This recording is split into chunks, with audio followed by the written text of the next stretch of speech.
नमस्कार, जय जगन्नाथ। बाहर वर्षा पाग देखी मो झी कहला कि मामा कि चटपटा बनाओ।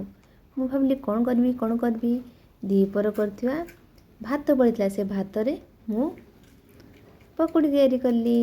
एथबार मु कौन कली चलନ୍ତୁ देखिबा। मिक्सचर जार रे सब भात को पकई ताको पेस्ट कर नेली।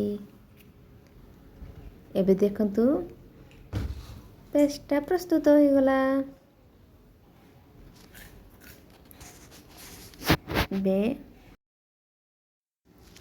एबे मु हाफ कप कॉर्नफ्लोर मिसेबी नेछि आ गोटे पियाज ताको चुना चुना काटी नेछि आ ताको भलो भाबे पुन मिक्स कर नेबी।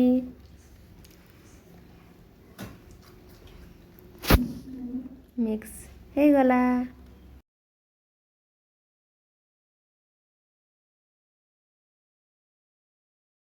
एबे सेतिरे मु गोटा जीरा जुआणी आउ कंचा लगा छोट छोट पीस काटी नेछि सेगा सब पकई पुणी भलो भाबे मिक्स करि नबा।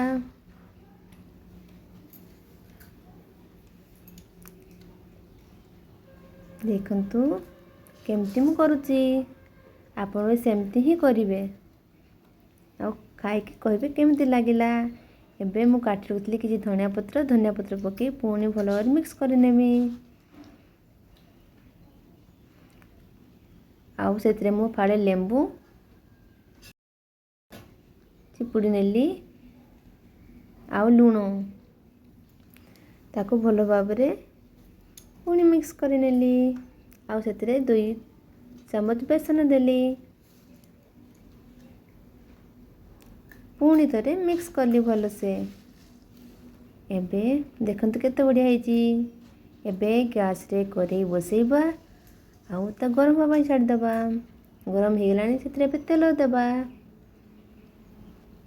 तेल ताती गलानी एबे से सब को छाणी नबा पकोड़ी भली।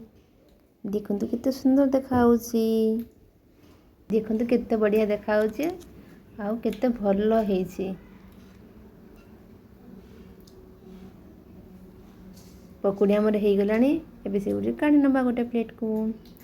आ ए पकोड़ी ପାଇଁ କିଛି ଚଟଣି तैयार କରିବା ଚାଲନ୍ତୁ। गोटे टमाटो ନେଇଛି ମୁଁ, 2ଟା कंचा लंका, 2ଟା ଶୁଖିଲା ଲଙ୍କା ଆଉ ଧନିଆ ପତ୍ର ଆଉ ରସୁଣ ଆଉ ଲୁଣ। ଏବେ ତାକୁ ଗ୍ରାଇଣ୍ଡ କରିନେଲି। ହେଇଗଲା ପକୁଡ଼ି। ଆପଣ ଏ ଟମାଟୋ ସସ୍ ସହିତ ବି ଖାଇପାରିବେ ଆଉ ଚଟଣି ସହିତ ବି ଖାଇପାରିବେ। ଦେଖନ୍ତୁ କେତେ ସଫ୍ଟ ହେଇଛି, କେତେ ସ୍ପାଇସି ଦେଖାଯାଉଛି, କେତେ ସୁନ୍ଦର ଦେଖାଯାଉଛି।